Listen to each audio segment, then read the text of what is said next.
So let's see. Well, there's nobody here now, so I don't know if, oh yeah, Irene, my friend Irene is here. Okay. Hi, Irene. How are you doing? You hear me? Oh, maybe she moved away. I thought I saw her there. Everything's all right. Oh, good. Here you are. Okay. Unmuted on there. What? He used to come all the time. Oh, I haven't seen, oh, because I haven't seen her for quite a while. Oh, okay. So as long as everything is okay with her, yeah. And then there was another lady who used to come. She used to sit all the way in the corner. What? So I don't understand. Oh, very nice, beautiful. All right. So see it when she comes back. Tell her to come and rejoin us. Okay. So we are going first of all to get started. The one that's entitled Jewish Learning in Poland and Lithuania, and we talked about throughout the 15th century, the preeminent place of Jewish learning, the greater yeshivas would have been in Germany. It started with the 16th century because it's so much of a struggle that's going on in Poland and Lithuania. I mean, in Germany, that more and more Jews are going. So here, Let's do my paper. okay. Okay. Okay. So then we talked about again how the prominence. Do this. And those of us who are products, obviously, of of coming from Eastern Europe, from Poland and Lithuania, but to stress our parents and grandparents always put on education. But it starts going all the way back. I wouldn't say that there was no stress on Jewish education in any other Jewish community, but it seemed to be like a preeminent, motive, in Jewish households that their children should be well. And we're talking about primarily, the boys, and then the young men. Girls had always been given a rudimentary education, but it would be done in the home. Maybe you would have hired a private tutor, to come in. My husband has smicha. But I remember when we were first married, I can't even remember what it was. I was doing something in the kitchen. I knew how to do physically observe your mother. Yeah.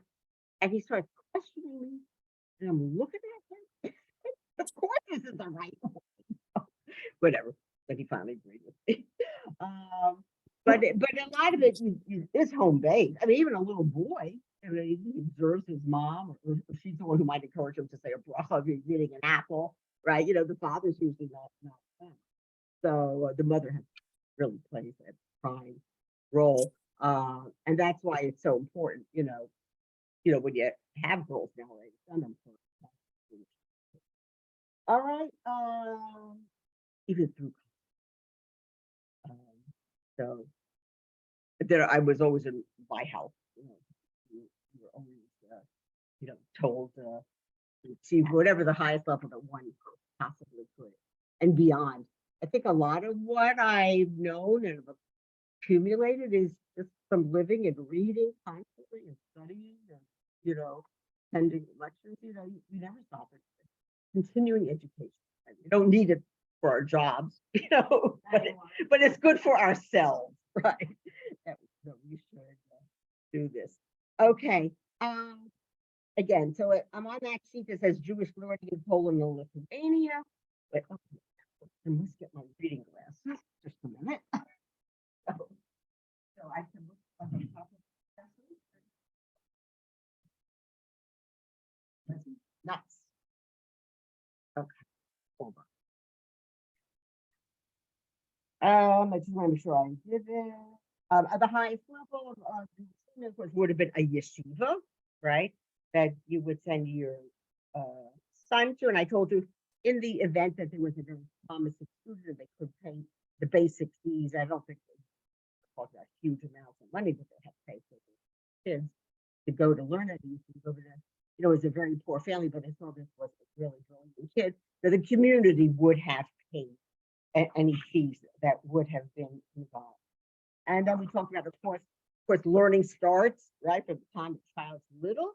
So they set up what they would call a cheder, and it would be in every Jewish community, even a small Jewish community would have its own cheder. Again, or, the parents obviously could afford it, they could hire a private tutor, who would come to their home to teach their children. Um, we talked a bit about Pilpul, but I'm going to do more about it when I actually come to the individual who's most known for propagating, that method of me, it's showing off, but that way of building. Okay, I like this. When it came to hiring, all schools were under communal supervision, and all teachers had to be acceptable in character and academic accreditations to the local authorities, which would have been the rabbis of the Gaboy in a particular community. And it says, the general statement, illiteracy was rare among Poland's Jewish population, but was widespread in the Polish population. That they did, they were not educated. Most of them were. In any case, serfdom was abolished there till the 19th century. They did not really go to any schools, and who said that schools were available in any, the idea, even the U.S., so you have like universal, certainly elementary education, public education, right? It didn't exist. It was something really only person again who could afford to hire a teacher, pay for a teacher, in a small, local school. Okay, this you probably know. So I'm on page 2. Irene, I hope you can hear me and follow me. So I'm on the bottom of page 2. I think that's where I had stopped. If you want to follow, along. It says, parents considered nothing in the life of their child more important than the acquisition of a Jewish education. Beautiful ceremonies developed around the occasions when a child began to study the Hebrew alphabet. You probably know some of this already. And again, when he began studying Chumash. How many of you lovely mothers had to make those? Remember those consider covers? So I actually found it a very annoying project, unless you're extremely like artistic. It became like a chore I had to do. All right. So again, with this, that's recent phenomenon, covers. So when the child began learning, he said he would be back to the tallis, given something sweet to eat. I remember they would give them honey. I always learned that, right? And in general, made to feel that something of the utmost significance was happening in his life. I once saw such as this thing. It was actually like a like a nursery school or how old these preschool children, and the Rebbe, going around and giving them a sweet to eat as he's teaching us. To watch it. As soon as he was able to read, he was taught the biblical book of Vayikra, which you would think, why would you start with Vayikra? But it prepared him for the study of Jewish law. I believe I was once told that they would start with Vayikra, but just read the beginning part, and then they would gracious. It's much easier to teach a story, which is more exciting. I mean, Vayikra is just one of very complicated. But I guess to teach them that this is the main reason we're studying. So okay. Yes. Oh yeah. Yes. Oh, because they're so innocent and sweet and uh oh, that's very, very lovely. I mean, by the time I don't know for you, by the time I send my kids, well, they go start with Vayikra again. You need the house. But certainly modern Orthodox, they do not. It starts with gracious. That's how they teach the children. Long hours of study, frequent reviews and examinations, and above all, the encouragement received at home and everywhere else in the child's environment made the cheder an institution of utmost significance. All right. So imagine that.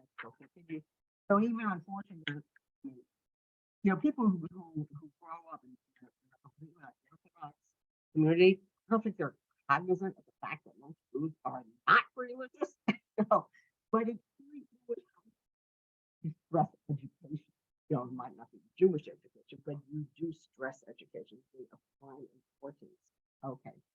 Beginning with the 16th century, the Jews of Eastern Europe had an additional advantage over previous centuries of Jewish life, because in earlier periods, only the rich person could afford a copy of the Talmud. So this is another dimension of why education now became more widespread in Poland and Lithuania. Again, that's because of the invention of the printing press, which had started earlier in an earlier century, but you know, now there will be a greater proliferation of forum available, and that people could purchase the minimum forum in the house. And earlier, okay, only the rich could afford a copy of the Talmud. I mean, if you want to buy a whole set of Gemara, I mean, it's pretty expensive. Usually, you know, like we had usually like father to visit his son-in-law when he gets married. Foreign copied by hand were extremely expensive, and Jews had tried to overcome this difficulty by making the lending of books. This I had not known before. A high virtue and a religious obligation. Just always put your name in a book if you're lending out, because very often you're not. You can make a few phone calls, but sometimes that's it. The only lend it to somebody you think is very trustworthy.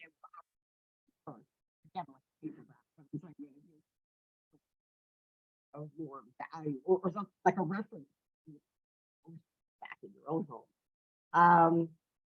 Still, okay, it was considered. I thought this was that was considered actually religious obligation to lend us somebody needed it. The art of still this set bound to the spread of knowledge. The art of printing now placed books within the reach of almost everyone. And when we had learned about the Jews of Italy, printing of Jewish books starts in Italy. Okay. And if anybody, I don't think they're published anymore, but you know, those Sansino books, it was just published in London then, but it wasn't Italian, you can skip from the name. Yeah, Italian printing. All right, now everybody could, I mean, I wouldn't say everybody, but it was more accessible, became less expensive to be able to purchase safer than you could have in your house. Ordinary people could now possess a small library. Aren't you always surprised? Did you ever look at a decorating magazine, you know, and beautiful furniture and tables and artwork and books. And even when they have what they call something like a library, they're filled with books just because they look attractive. And that's why. Yeah, I know. I just can't believe. You know, I also listen to because I love to read, so I listen to book reviews and interviews with authors. So you could tell, you know, how intelligent they are by the piles of books that they have behind them, you know, when they're sitting at their desk. You know, their bookcases are full, and then they've got other piles of books on the floor or somewhere nearby on the table. Synagogues and Botei Midrash, right? What's this called? This called the base medrash here. What's this room? Oh, okay, all right. Also set up public libraries open to use by anyone. But again, nowadays, if you don't have somebody responsible in charge, right? People, I'm sure people come in, they want to safer, they take it. So, yeah, you need to have somebody who, you know, who's making you sign so you know where the spawning are. I remember I was a school librarian in Rochester, and one teacher wanted to borrow one of the books. Wanted to say, you can't allow you to do that. So when she got married, I gave her a set. See what? She said it was my wedding. That was Leah. About the numerous Jewish families scattered among the tiny settlements of Poland and Ukraine, far from the culture, the city, now took books along with them and set up their own small libraries in their own homes. So in other words, if you would move one location together, and so if you go to like a center, you would or every house makes a dinner, some a box or a home. Again, a guy, maybe a particular Gemara that I don't know, you have full set, but maybe a Gemara that you might be learning. Thus, the Polish Jews of the 16th and 17th centuries presented an unusual aspect. While their economic opportunities were limited, they learned to disregard economics and to emphasize intellect instead. So, obviously, if you're a rich person, everything from healthy or someone, but if you were like a scholar, with surrounded by enemies of Judaism, they developed their own religious life. We turned inward. I think part of it's helped by the fact that we had this autonomous existence and that the government was fine with that, that we should have conduct our own lives and have a law. So, and you can understand though why eventually a lot of resistance is going to build because some of these people themselves, they don't interact with us. Some of them didn't speak the language properly. So on one hand, when things were good, I guess it was nice for the Jews, because they had this very close-knit Jewish community. But it's great maybe if you're living in Israel, but not when you're living, in a non-Jewish country. You have to learn how to interact with the other residents. And if you're just always internal, that's they developed their own religious life. They functioned more tenaciously than had Jews of other lands and under better conditions. I know this is like a general statement, I mean, I don't think it's ever been good for eventually. I mean, look here in the US, it's really scary, when you think of, how anti-Semitism is. It's always been there. It has always been there. But like I grew up in the 50s, you felt very secure. Although would you have in those days wearing just a kippah? I don't think so. I think that started more into the later 60s and 70s. You know how guys in New York, they could go to work now and they can wear the yarmulke, whereas before that you wouldn't, you would not show your beauty publicly. Living under the uncertain protection of nobles who were interested only in the income they could derive from them, right? The Spirit uses these middlemen to go around collecting the taxes. The Jews learned to cooperate among themselves and to establish a stimulating communal life. I mean, I would say for most people, they didn't really have to interact with the general Polish, Lithuanian, Ukrainian population. Something again, well, if you had a shop, you did have to, right? People would come through, you had an inn, you had a drinking establishment. But that was it. It was a business, relationship. It would certainly would not be a friendly relationship, beyond, and in the midst of, but what is truly amazing, and when I think about conditions are going to turn and get terrible there. In the midst of this population, almost completely lacking in culture, talking about the general Polish population, they engage in an amazing literary and cultural output. You'll see there are going to be so many great Rabbanim who will come out of this time period. The most ignorant of them, from the Jews, could recite portions of the Bible by heart. And an astonishingly high percentage were at home in the field of Talmudic legislation. And you're not studying anything else. You're right. I mean, in these schools that they set of the issue, there was no secular education. That's how hard it is, right? When you send your kids, especially on the high school level, it's how, I mean, they're doing a dual curriculum, that's a lot of juggling of your time and resources. Only the Babylonian Jewish community at the height of the Amoraic age, which would be 200 to 500 CE, produced anything resembling Polish jewelry around the year 1600. So I'm going to conclude that is just a general going to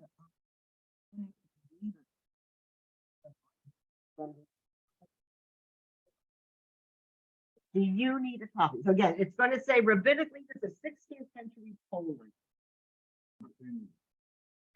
Oh, I'm not with that one. Okay. All right. Now let me get my.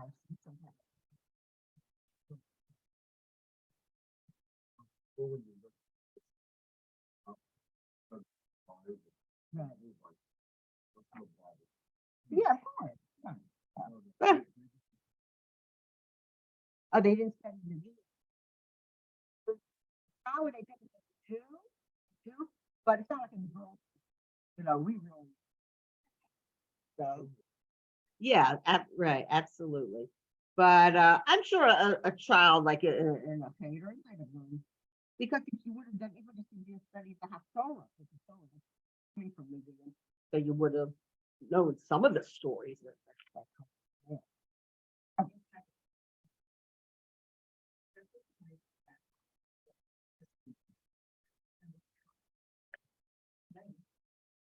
Oh, so that.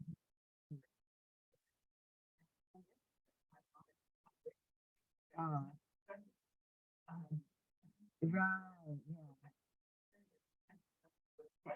yeah, interesting. Right, interesting. It's like basic the story. They would have known the story, but not like a lot of now that you hold these new courses. So there, and it's a type of thing. It's like, okay, let's spend all our time learning really mostly with Gemara, right? And then afterwards, all right, well, you know, I always studied it. Yeah. Ah, interesting. Oh, absolutely. So many references.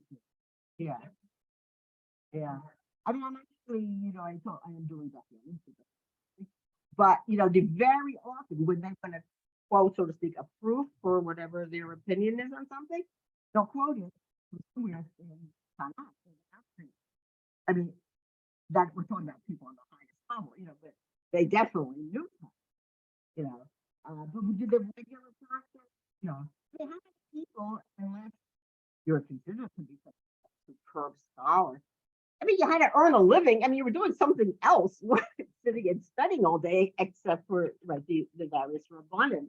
Even the yeshiva student at a certain point, he had to go and work. And even with some rabbanim from the ages of Talmud, many of them were working in addition to Rashi had a vineyard. Um, I'm not sure if he had just a vineyard and he also produced the wine, but whatever. The income had it, unless you came from a very wealthy family, you had to go out work. Yes. Well, you'll see as we go with some of the rabbanim, right? My husband, my mother.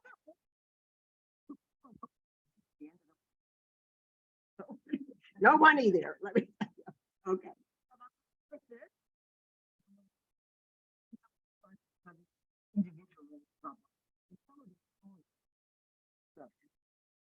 Throughout the 15th century, the Jews of Poland remained heavily dependent on their brethren in Germany, and this I'm sure we mentioned earlier. Most of the original rabbinic and educational leaders of Poland were German born and educated. So they might have, their early beginnings growing up in Poland, but then if, again, you saw the child had a potential, you would have sent him to Germany to study under the rabbanim there. But eventually it's all going to turn opposite because first of all, the Jewish population is going to go down, and because of the tremendous upheaval in the 16th century in Germany, so many Jews are going to eastward. And now Poland became the center of Torah learning for the Jewish world. The Polish yeshiva now began exporting its students to serve as rabbinic leaders throughout Germany, Central Europe, and Italy. So when we had studied, we began by studying those countries, those regions. First, you'll see that many of their rabbis, the rabbinic leaders, were coming from Poland, which was educated. Then, as they reached a certain level, then they would send them to posts, right, in these other parts of Europe. Did you ever see that movie, The Frisco Kid? That's really funny. Any case, but that's a business. He's actually well, he's not a scholar, but they have to look for something for to get a job. So they tell him, well, they're going to, there's a rabbinic opening in, I guess, San Francisco. And they tell him that, it's America. So his time, he thinks it's New York. Then he gets to America because he has to cross the whole. I love the part of that movie that talks about that. Because that's my Zeta. So he comes to Lancaster when he stops on the train, Pennsylvania, and he gets off and he sees all these bearded men. And right, and he has two these, lots of them. That's we're using this thing, but they're Amish. You could always tell the Amish as opposed to another from Jew. They do not have mustaches, and that's the reason because they left because the Prussians and the so they have their beard, but they do not. Okay. So I had happened to my Zeta. He was traveling, and also it stopped, somewhere in Lancaster. And they had approached him. They thought that initially that he was one of them. Not. All right. Well, we're not talking about them now. I did that once before. I did that earlier. We took care of them. Okay. So now we're going to, I'll do the last sentence there. The growth of Torah scholarship in this century, from the 16th century, can be attributed to two great rabbis, a Rav Yaakov Pollock and a Rav Shalom Shachna. Okay. And you might not have heard, but these were the first two great rabbis. Now, there's Rav Yaakov Pollock. You're going to really enjoy learning about this. Okay. So he was born, C means circa, about 1455, if you don't know, born to 1530. How many of you, even your grandparents, know exactly when they were born? My even my father, it was my grandparents were immigrants in 1907, and they lived initially in New York and actually an apartment in Harlem.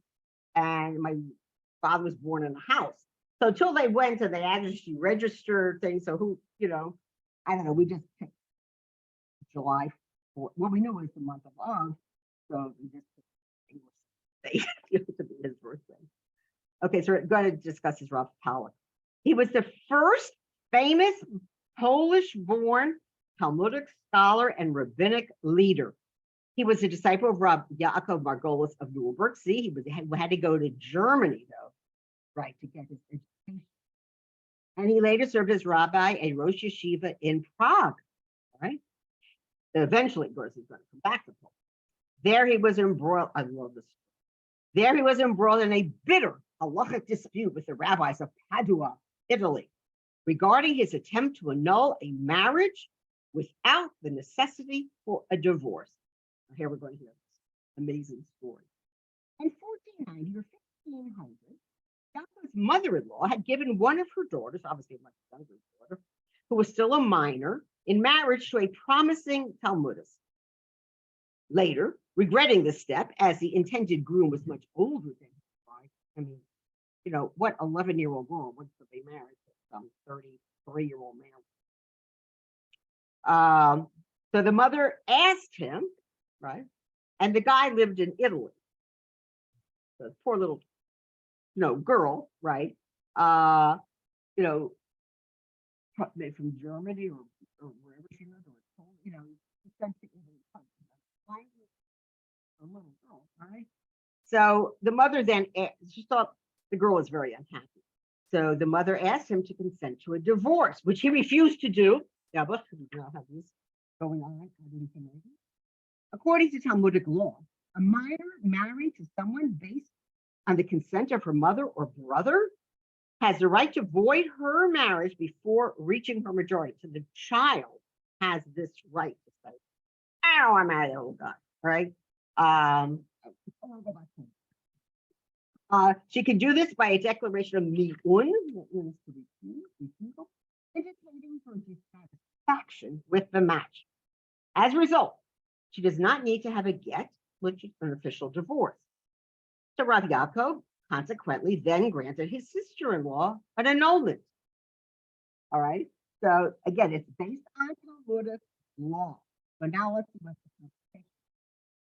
Following the annulment, all the local Italian rabbis and scholars rose in protest against Rav Yaakov. A former rabbinic authority had expressly forbidden, I don't have the name of who it was, had expressly forbidden the use of mi'un for fear that it would lead to many family and halachic problems. Forget the sensibilities of the young girl, the family. Among Rav Yaakov's many opponents, Rav Yaakov Margolis of Nuremberg, that was his teacher, right? His former mentor. Rav Margolis declared a ban. You can see how bitter this dispute was. And he put a harem on him, all right? Under Rav Pollock, as long as he persisted in his decision. Rav Yaakov paid no heed to these threats, and he permitted his sister-in-law to remarry out a bill of divorce. So she's still getting married quite young, but that's how they did things. This stirred up a tremendous fury in the rabbinic world. The greatly revered Rav Yehuda Mintz of Padua, who studied and talked about Jews of Italy, was consulted, and he wrote a response which strongly censured Rav Pollock. He advised him to go to the grave of Yaakov Margolis, who had died in the interim, and to ask his forgiveness. Now the Ramah is going to get involved. We're going to learn more about him. Of Krakow, he accepted this ruling, and he even cites it in spite of the overwhelming protest against it. All right, in other words, that he was accepting the ruling of Rav Pollock, the social so even though so many people were without opinion. This is evidence of the great regard in which the Ramah held Rav Pollock, who was the teacher of the Ramah's own mentor and father, Rav Shalom Shachna of Lublin. So you see, they're all interconnected. All the great rabbis, they would have known of one another and probably sent actually responsive, to one another. Some that they had as at a friendship or reverence, you would have backed up another's, opinion on the topic. Okay. And we'll learn about this Rav Shalom Shachna right after I do Rav Pollock. So okay, so I happen to love that story. I mean, it shows you something about the character of these people.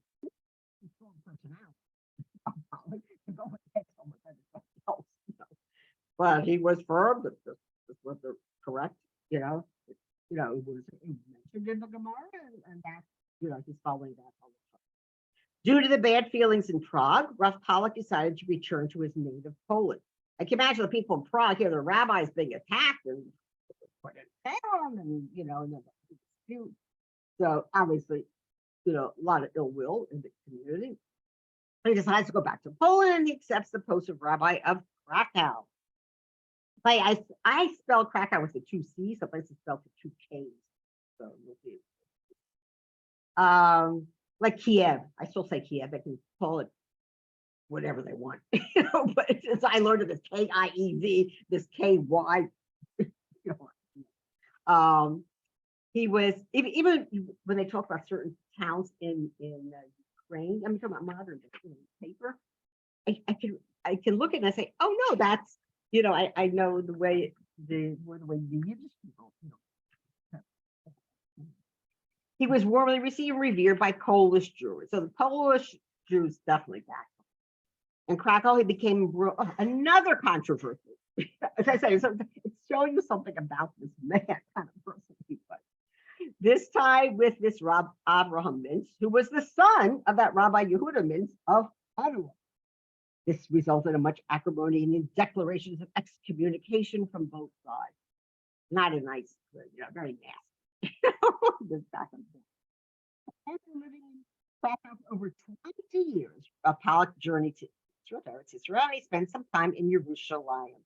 On his return trip, he stopped in Turkey, where he became acquainted with Abraham Trevis, and again, we reference to him when we talk about the Ottoman Empire.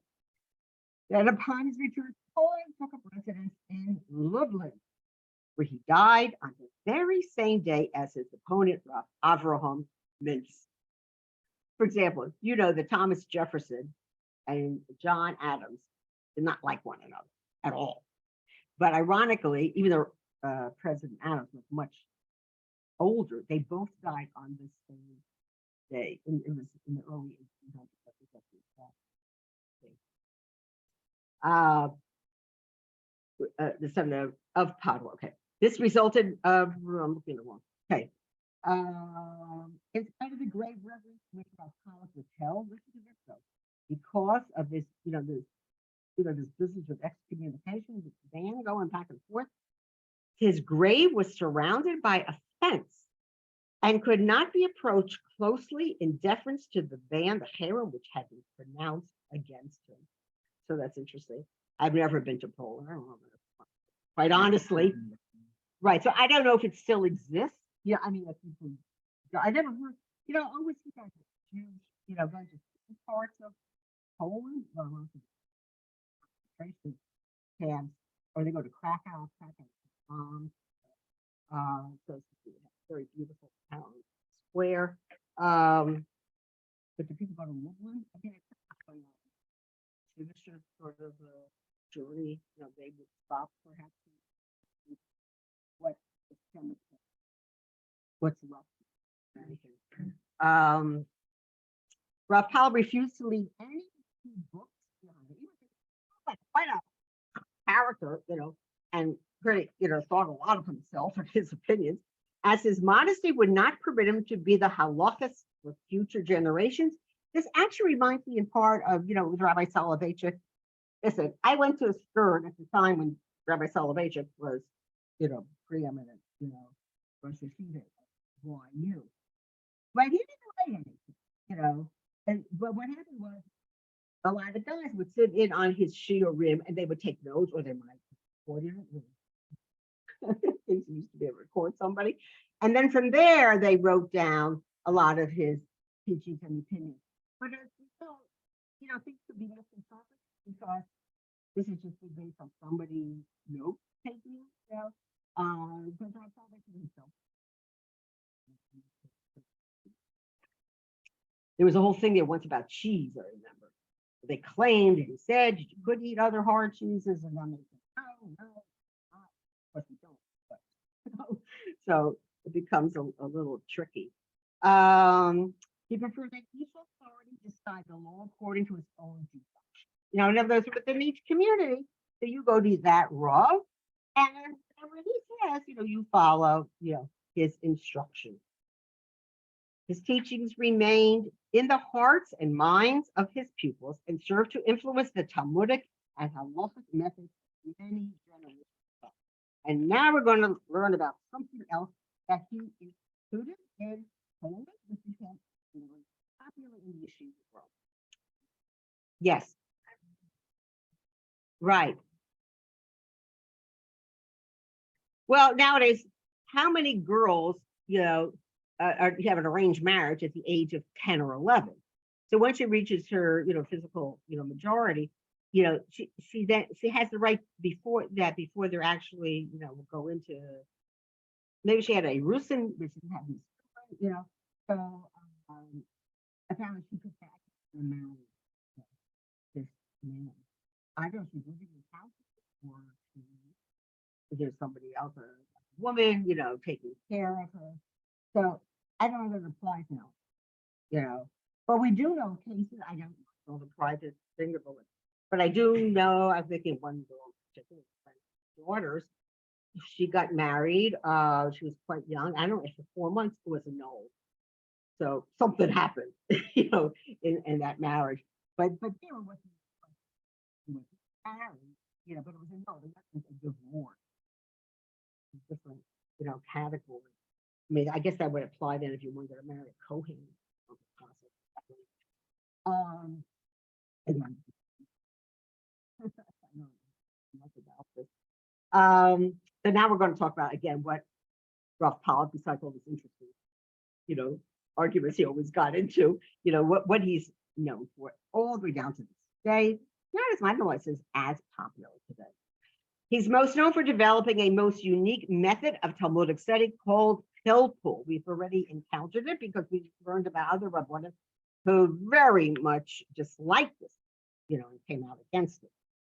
Pilpul was a generic term used to describe any sort of convoluted Talmudic discourse, and it did show the young man, brilliant, that you could bring in so many quotations from so many different sources. I mean, you had to be pretty brilliant, to retain all this in your mind, and to explore all the different options. This was considered, in certain circles in Poland, not everybody, but certain circles, that this was, the prime example of really learned Jewish scholars. It was, yeah. Right, yeah, exactly. To keep you sharp. It would be very sharp. It was even used sometimes to describe the discussions of the Amoraim of the Gemara. And let me tell you, because as I say, doing Daf Yomi, it's a very complex. I guess if you could note, we have one, and then which go back with a counter argument and quotation from another source. And it's quite interesting, but isn't there expression about a needle and dancing on needle, that's what it makes me think of. Okay. Pilpul uses linguistic inferences to draw intricate conclusions, heaping premise upon premise to prove a central thing. Very, very complicated. This methodology became very popular in Poland, although it did prove to be rather controversial in numerous quarters, even within Poland. Right? It was strongly criticized by other Talmudic scholars, both inside and outside of Poland. As a result, in later generations, it was brought more in line with other accepted Talmudic study norms used the world over. As I'm not a student of the Gemara, I can't tell you about, what this is talking about, but whatever. It wasn't emphasized. So you didn't have to prove how brilliant you were by using this Pilpul method. Pilpul ever remained a part of Polish Jewish life and Torah study, and it was used to sharpen the minds of its adherents and to stimulate them to further study. So, I mean, you have to be pretty clever to use it, right? And based on this, but it's very complicated. I mean, you start off understanding it, but then losing partway through.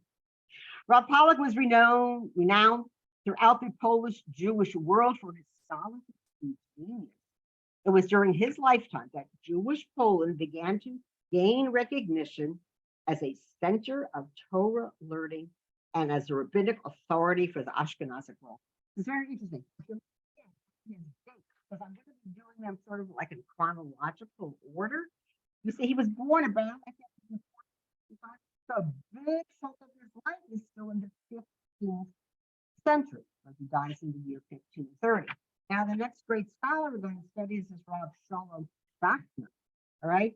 And he was born 1490, so it was right at the very end, right, of the 15th century. Most of his life, it was 1558, is in that 16th century. So I've seen some sources, that will start off with just Rav Shalom Bachner. They won't mention Rav Pollock, but he definitely influenced the mode of study, right, in that 16th century. Okay, so let's learn about Rav Shalom. Not such a controversial figure as Rav Pollock. Rav Shachman was one of the most prominent disciples of Rav Yaakov Pollock, so he did learn under him. That's why I wanted to start with him, because his impact was so tremendous on the learning of Polish Jewry. He continued to practice Talmudic development in Poland and inaugurated private math. After Rav Pollock's death in 1530, Rav Shachna was appointed his successor as rabbi of Lublin and head of the great Talmudic Academy Yeshiva founded by him. Rav Shachna served as Rosh Yeshiva for over 40 years. That's a nice long span to be Rosh Yeshiva. And almost all the great rabbinic leaders of Jewish Poland in the 16th century were his students. As we see, as I introduce each person, we say, they learned under Rav Shachna. Thousands of students flocked to his lectures, and the Lublin Yeshiva became one of the greatest to ever exist in Poland. It lasts all the way into the 1940s. Like his background, Shachar did not read any written works. All right. Again, I told you because they felt that in each community, each Rav had a pastor, according to the conditions of a particular place. So I didn't want to have anything published that you could say, well, Rav Shachar so and so, every Rav, who knew the halacha, could study it and pronounce, a new pasuk. Again, he didn't want to be relied upon in the halachic discussions of future generations. After his death, his post as rabbi and Rosh Yeshiva was filled by his son, Rav Yisrael, a celebrated Talmudist in his own right. While Rav Shachar was rabbi of Lublin, there arose autonomous Jewish courts and councils. Now, this is going back. Remember when I talked about that Vad Arba'a Aratzot, that organization, which represented Jews throughout all of Poland? All right. It's going to come into being under Rav Shachar's auspices. All right. In 1533, King Sigismund I, I mentioned, he was the one who came up with the idea that they should have their own Jewish God, allowed the Jews to try civil cases according to their own laws. You wouldn't have to go to the Polish court, you could have your own Jewish court of law. Rav Shachar, as the leading scholar of Polish Jewry, headed the rabbinic court of Lublin. Again, because he's such a brilliant scholar, right? It soon came to be recognized by both the Jews and the king as the supreme authority in Jewish civil law, even though there are certainly yeshivot, there's something in Poland and Krakow, but Lublin, because of Rav Shachar, his brilliance, his leadership, that became like the high court in Lublin. We did Vad Arba'a, so we talked about that. It soon came to be recognized, right, the supreme authority. Great rabbis and communal leaders from other areas of Poland and Lithuania came there for counsel, direction, decisions, and policy. These visits usually took place at the beginning of spring, right? We mentioned it like between Purim and Pesach, in conjunction with Lublin's great annual trade fair. But it also reminds me that what you call it when Rabbi Green, there's a term you describe, when Jews come together, or before, and also then again before Rosh Hashanah, we get together. Yeah, you got my comment. Right. Okay. But this is part of it is because it's the Archive College dates back even to Talmudic days, that the men would go study the various yeshivot, to get the latest, interpretations of law. But here it's also in part not just because of its connection to how Talmudic days, but because these fairs were always held. So people would come for business. And so it was like a perfect place to have, this gathering of the Vad, of the Jewish Vad, and where it's a gathering of not just businessmen, but of the Rabbanim, and they would discuss various issues of import to the entire Jewish community. Right. Yes.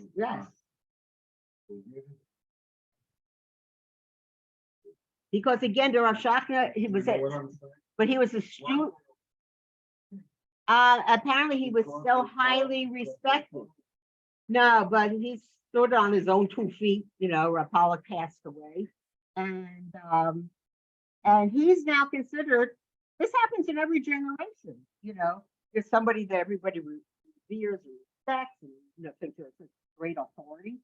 Now, before they pass away, somebody else will come, right, to the fore and then be recognized. Let me finish it, okay?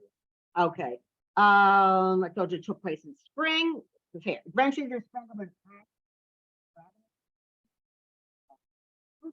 that established itself as the governing body for Jewish Poland. Okay, we'll finish up. By the 1560s, okay? Remember, Rapallo dies in 1530. By the 1560s, this council was institutionalized and recognized as an official autonomous legislature, court, and executive by both Jewish and non-Jewish Poland. Remember, because the king is giving it this extra authority. So it became, of course, among the Jewish people, they would recognize it as supreme authority to discuss issues common to Jews throughout Poland. But the king of Poland and Lithuania also recognized its great prominence, so it gave it added allure, to be accepted, the king recognizes it, as being this official body. So we do, right, Lithuania to do the same. So by the early 17th century, 1600, a second meeting of the council was established for regular autumnal convocations. Again, that would be between, around Elul, it was between Av and Elul. This time in the Galician community of Yaroslav, we talked about this when I did just that whole thing on council and four lands. So in conjunction with, in this country, now it's council four lands. It effectively ruled Polish Jewry until its dissolution by the Polish authorities in 1764. And I told you, because starting with 1772 up to 1795, Poland will no longer exist as an independent country. And as a result, so even this vibe comes to an end. Only Poland has so much internal control over their society for such an extended, over 200-year period of time. So, when you look back on Polish Jewish history, I mean, it has the high points, and then you go through all its low. But it because I never could understand, well, where are they all going to Poland and Lithuania? But from my beginning, first of all, that they were invited in because they wanted to build a middle class, and wanted to make this country more Western. And then we right. So it became a very welcoming country for them to settle. And they flourished there for years. And then because of the demise of the German Jewish community, starting, in the 16th century, that's why the prominence of Polish Jews goes to that. We'll see again, there'll be a point in time, Jews from Poland will be back to Germany, right, and find positions there. And then certainly starting in the very end of the 18th, going to 19th century, about certain German Jewish scholars. But this whole time, when we study the Great Red Border from this time period, over 200 years, they're coming really from Poland, Lithuania. Again, there are no Jews, just tiny Jewish communities in England and Holland. No Jews in France. No Jews certainly allowed in Spain and or Portugal. They all have to leave in order to live. There are Jews in Italy, but again, they were living in, again, it's called the Risorgimento until the 19th century. Italy was not one country. I think Germany was not until under Bismarck it became a unified country. So it was very flat. I told you the Jews could easily live in one area and then be expelled from that. So ghettos were being constructed, The Jews living in Poland at this time, I mean, just naturally tend to live in Jewish communities. I mean, that would be because you need a shul and you have to be able to walk to it. Um, uh, so we sort of form our own natural ghettos, even to this day, right?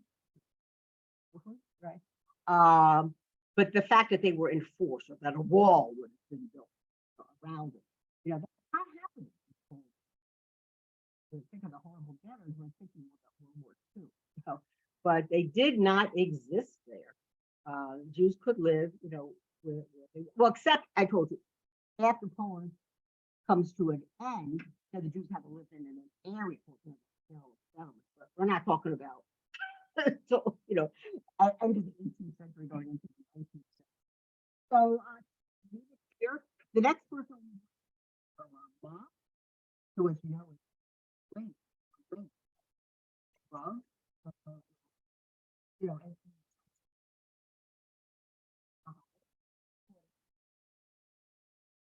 right, as opposed to Shofanor with authority. Okay, but I'll discuss that more later next time because I don't it doesn't know how long something might take, so I'll make sure I have something else. So we'll do the Ramat all by himself because he had such an important impact. And then I'll discuss other Rabbanim. And I'm sure you will recognize some of their names if you've gone to a lecture or read something. These names are sort of like float around. Well, now you're going to learn who they really are. And, when did they live and where, what, like which particular community, in Poland and or Lithuania. You don't hear about Lithuanian giants as much as this time. They're Polish. And Ukrainian, some, but we're talking about what we would think of as Poland. That's going to be the preeminent scholars coming. Okay, so I look forward to seeing you guys next week. Here's Hashem. Hope you found this interesting. Make sure, am I doing this right? Yeah. Bye, Irene.